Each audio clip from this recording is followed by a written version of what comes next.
appointment already exists. Ayan. Kita nyo yung screen.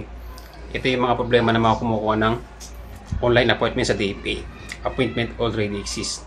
Actually, marami na akong ginagawa yung vlog. Yung iba nakasunod, yung iba hindi. Pero this video, tuturuan ko na pinakamabilis na solusyon para mawala yung appointment already exists. Kaya sabi nila, para daw makakancel yung appointment is walang code na dumarating. Okay? So ito guys, linawin ko sa inyo, wala pong code ang kinuha yung slot. Ang code na nakuha lang yan pag paid na kayo. Katulad na ito. Ayan, yan yung tinatawag na appointment code. Okay?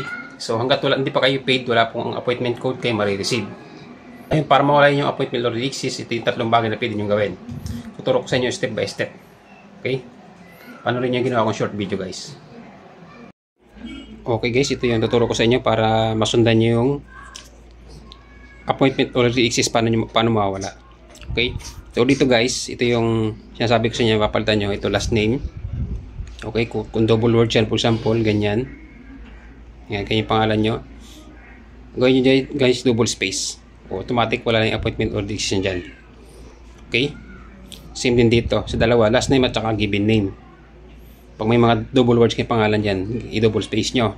Automatic mawawala yun. Pwede dito sa birthday. Sample birthday mo is May 1. So gawin mong May 10. Okay? Automatic mawawala din yun. Kung dito naman sa province, yan, Abra. So ilagay mo dito Sangkintin, Tanwan. Yan, pwede mong baguhin yan dyan. Okay? Yan yung mga pwede mong baguhin. Name, last name, birthday, and birthplace. Yan lang ang pwede nyo baguhin dito guys. Wala nang iba. Okay? Para mawala yung appointment already exists. Okay? So yun yung guys, sana nasundan nyo. Okay? So yun yung video yung ginawa ko. Sana nasundan nyo. At yan yung mga solusyon para mawala yung appointment already exists. Ulitin ko, pwede nyo palitan yung pangalan nyo dyan, yung birthday, at yung birthplace. So automatic po yan. Pag pilitan nyo yan, mawawala na yung appointment already exists. So pag ginawa nyo yan, ito yung pwede nyo gawin sa sunod. Babayaran nyo yan. Then gawa kayo ng correction form. Okay? Kasama sa DFA, dadali mo yung schedule appointment mo, correction form, PSA, saka one valid ID. Yan yung apat na dadali mo sa DFA. Huwag kang pupunta sa DFA na hindi mo dala yung correction form. Kasi meron kang pinago doon sa information mo.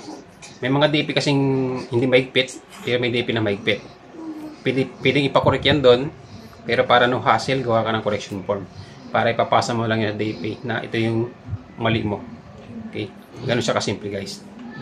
Para at least iwas hassle. Kasi pag hindi ka gumawa doon, kadalasan yung iba papabalikin sa ibang araw para gumawa ng correction form. Okay? Para iwas hassle, yan yung gawin mo.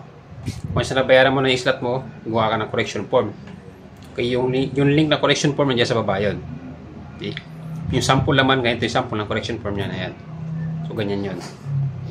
Okay? So, sana naging malinaw sa inyo guys.